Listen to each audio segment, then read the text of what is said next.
사도 바울은 자신에게 가시가 있었다고 했습니다. 가시는 뾰족한 막대기의 말뚝 찌르는 것을 얘기합니다. 가시는 크든 작든 사람의 몸에 닿으면 큰 고통을 줍니다. 바울에게는 이 가시가 얼마나 성가시고 힘들게 했던지 이 가시를 사탄의 사자라고까지 했습니다. 즉 사탄이 배후에서 조종하고 있다는 뜻입니다. 얼마나 괴롭고 힘들었으면 그렇게 표현했겠습니까?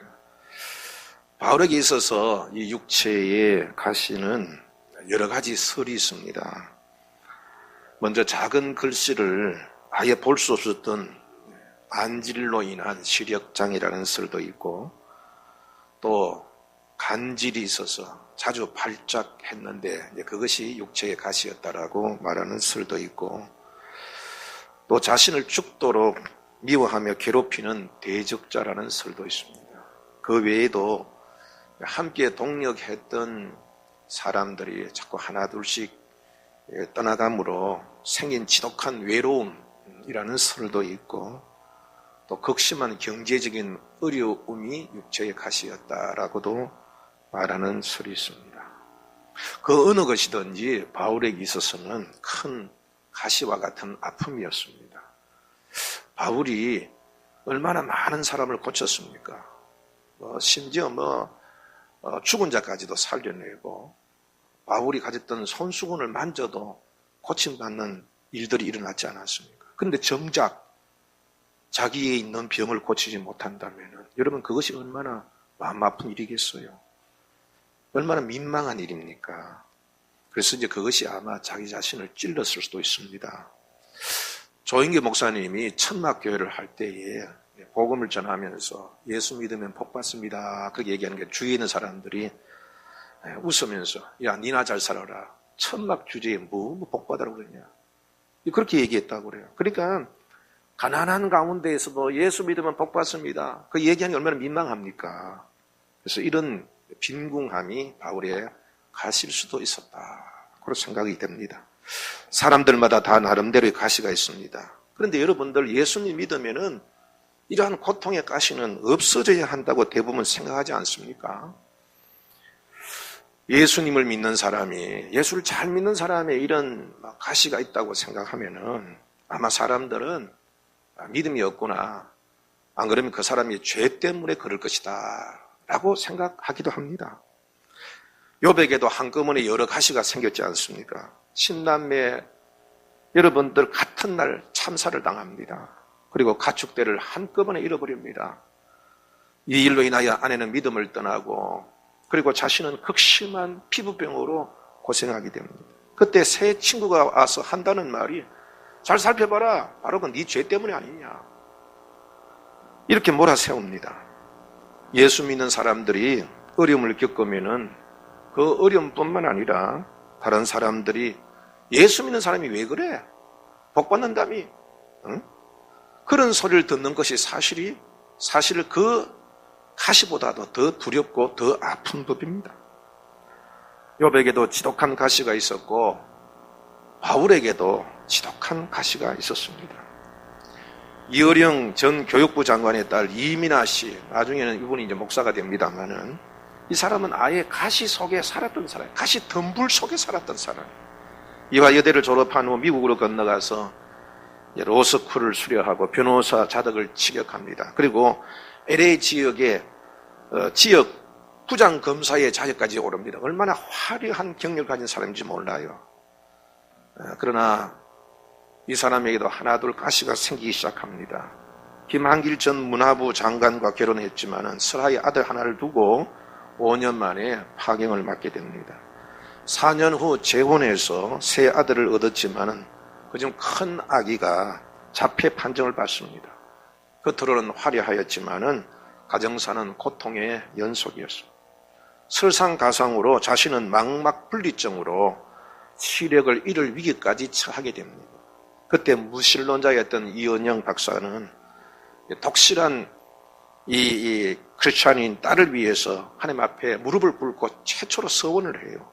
제게 글을 쓰는 재주와 말하는 이런 능력이 있으니 하나님께서 내 딸을 이렇게 고쳐주시면, 내 딸이 앞을 볼 수 있게 된다면 그 능력을 당신께서 이루고자 하는 일에 쓰일 수 있기를 원합니다. 내 딸을 고쳐주십시오.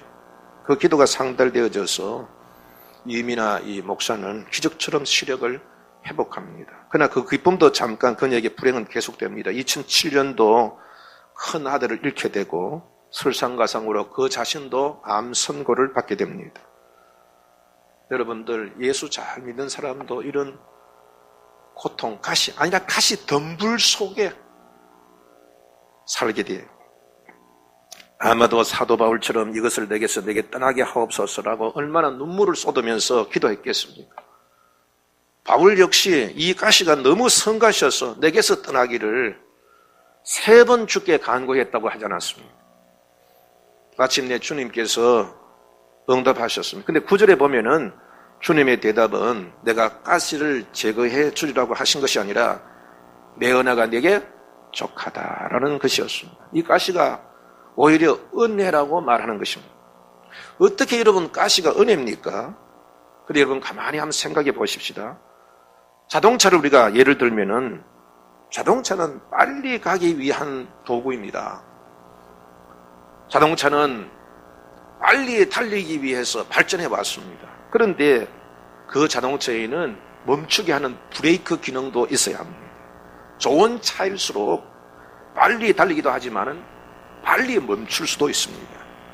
만약 누구보다 빠르게 달린다 하더라도 제대로 멈추지 못한다면은 그런 자동차를 누가 타려고 하겠습니까?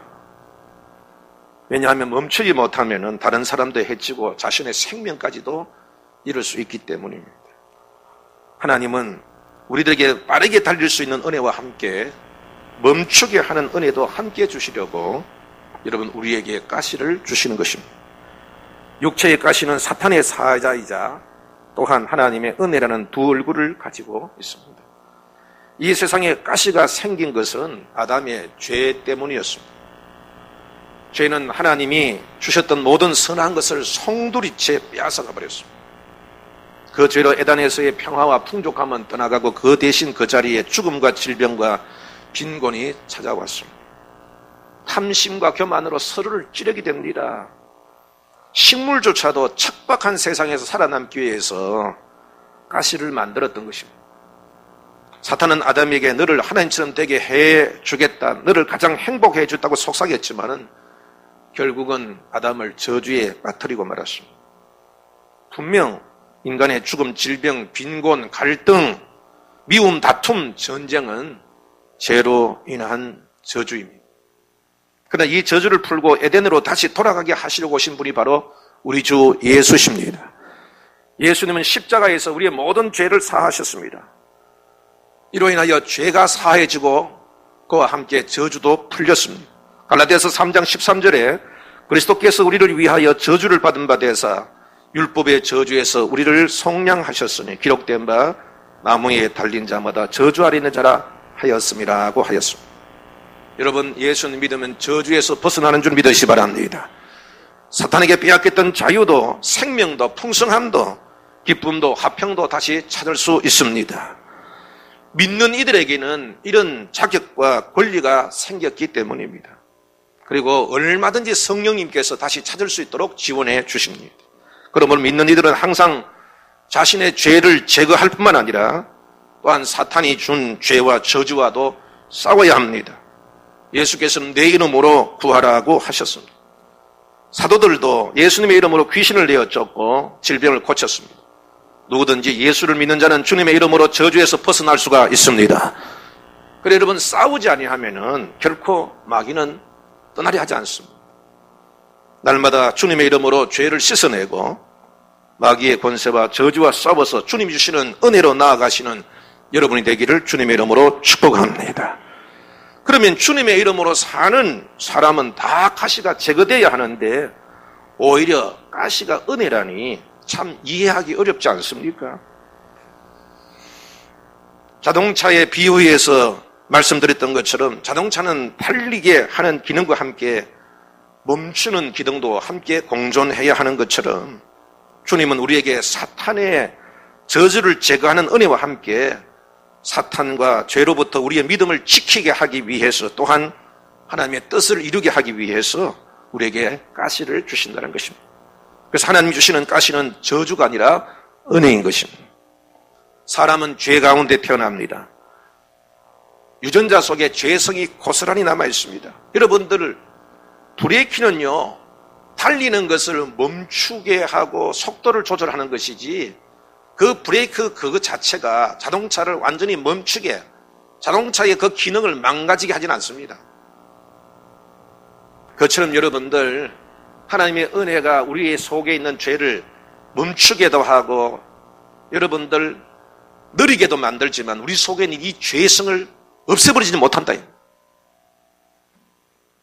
사람은 항상 죄를 향해 뛰쳐나가려는 습성이 있습니다. 그래서 하나님은 가시를 통해 죄를 억제하고 또한 가시를 통해 하나님의 뜻을 이루게 하시는 것입니다. 가시가 은혜였던 사람들이 얼마나 많습니까? 한나에게는 2개의 가시가 있었습니다. 하나는 자식이 없었던 것이 가시였고 또 하나는 남편이 아들을 얻기 위해서 첩을 얻었어요. 그 분이라고 하는 그 첩이 이 한나를 얼마나 괴롭히지 못합니다. 2개의 가시가 밤낮을 가리지 않고 자신을 찔러내자 그는 견디지 못해 밤낮으로 부르짖고 기도할 수밖에 없었습니다. 그런데 그 가시로 인해서 한나는 하나님 주시는 영적 은혜를 체험하게 됩니다.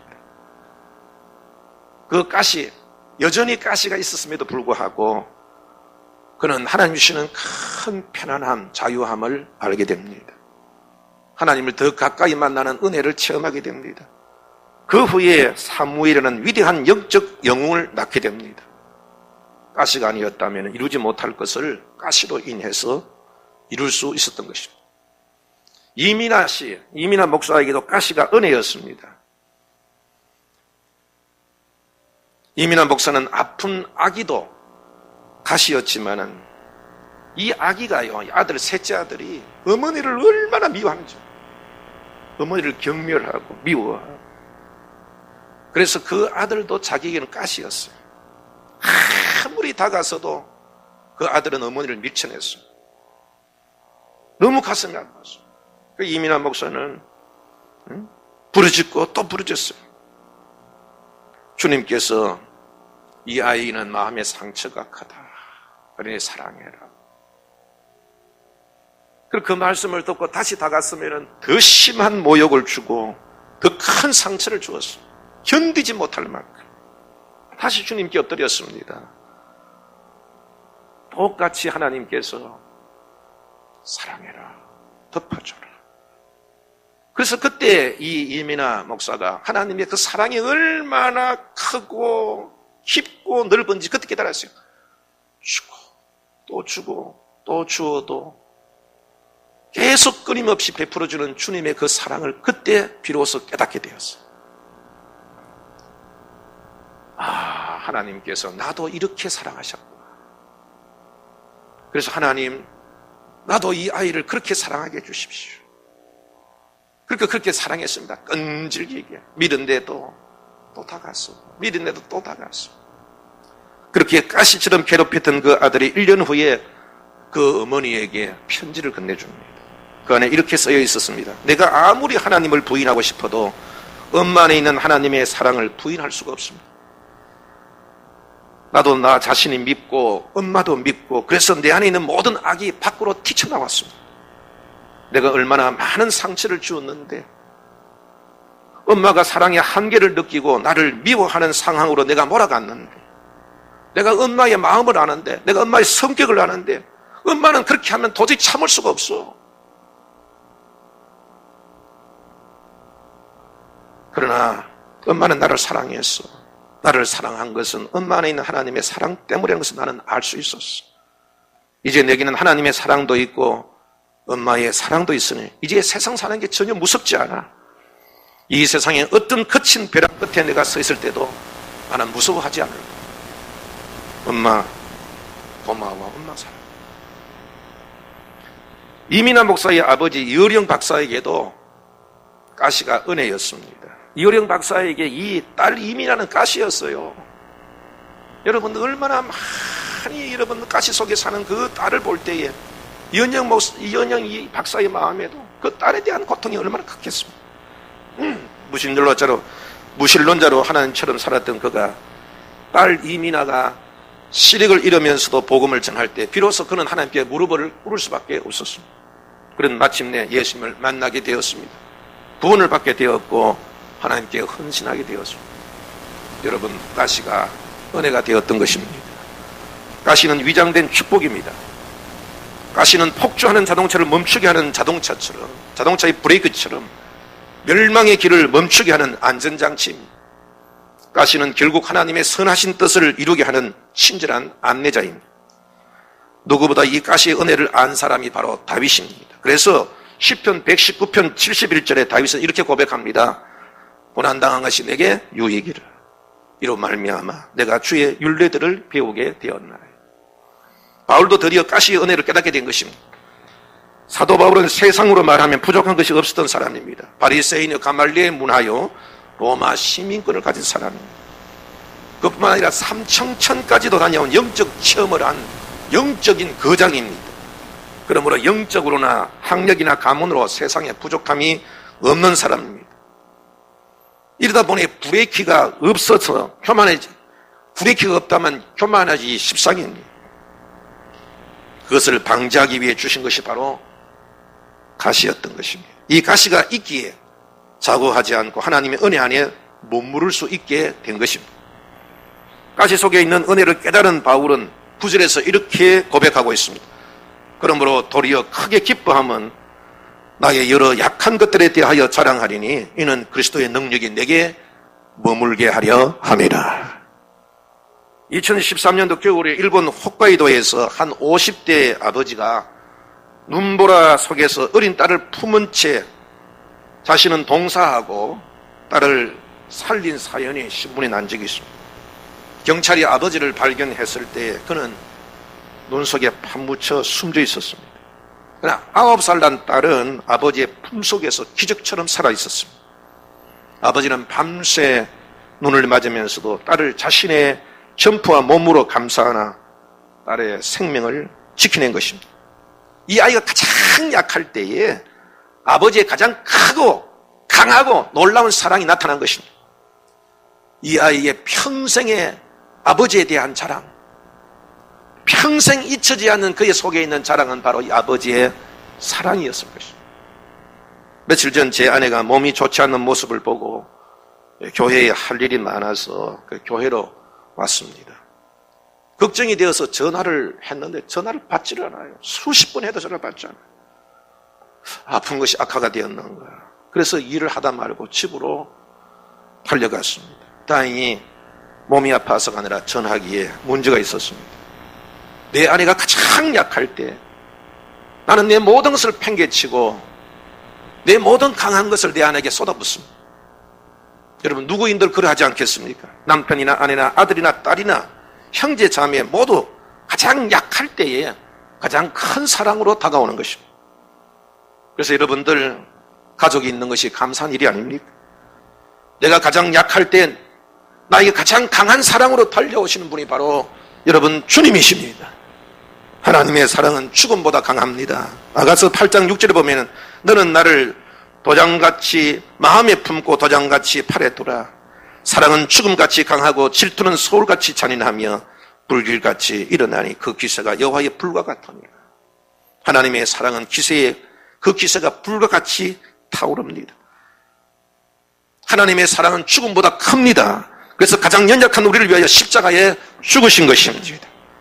연약한 우리를 구원하기 위해서 주님의 몸을 버리신 것입니다. 하나님께서도 내가 내 스스로 잘났다고 자만할 때는 그저 지켜보고 계십니다. 그러나 내가 어렵고 힘들어할 때 하나님은 우리에게 다가서시는 것입니다. 그리고 가장 강력한 힘으로 우리를 온전하게 지켜주시는 것입니다. 이 하나님의 사랑을 경험하고 나면 우리는 강하고 담대해지는 것입니다. 어느 누가 나를 그 사랑에서 빼앗을 수 있느냐? 세상을 향해 사탄을 향해 우리는 외칠 수 있게 되는 것입니다. 그래서 바울은 예수님을 자랑한 것입니다. 여러분, 우리도 이렇게 우리를 사랑하시는 주님이 계심을 우리는 자랑스러워해야 합니다. 바울은 하나님의 사랑과 능력이 항상 자신에게 머무른 방법을 비로소 깨닫게 됩니다.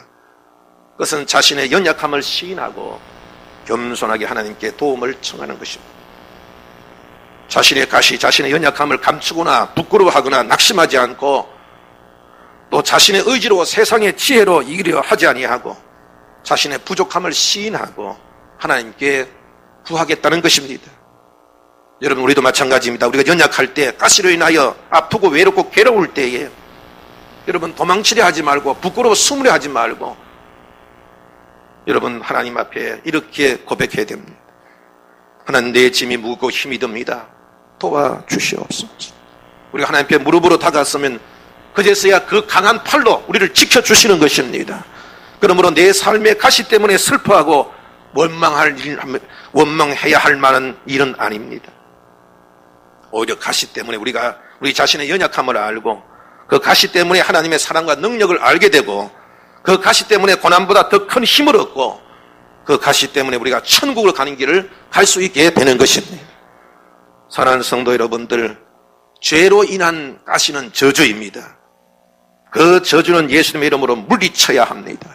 그러나 하나님이 허용하시는 가시는 은혜입니다. 그럴 만한 죄가 없는데도 불구하고 우리를 찌르는 가시가 있다면 그것은 하나님께서 숨겨두신 하나님의 은혜입니다. 내 자신의 본래의 모습, 하나님 없이 아무것도 아닌 우리의 본래의 모습을 알게 하시는 것이 바로 가시입니다. 아무것도 아닌 나를 왜 이렇게 사랑하시는지 그 사랑을 깨닫게 하는 것이 바로 가시입니다. 꼼짝하지 못한 채 하나님의 뜻을 따르도록 인도하는 것도 가시입니다. 그 가시를 이길 수 있는 새 힘을 얻게 하는 것도 가시입니다. 가시로 낙심하는 그 시간에 여러분, 가시가 은혜인 줄 알고 바울처럼 기도하는 우리가 됩시다. 가시 속에 감추어진 하나님의 은혜와 하나님의 지혜를 찾아서 오히려 가시로 감사하고 가시로 기뻐하고 가시로 더 큰 기쁨으로 더 큰 은혜로 나아가는 복된 여러분이 되시기를 주님의 이름으로 축복합니다. 기도하십시오.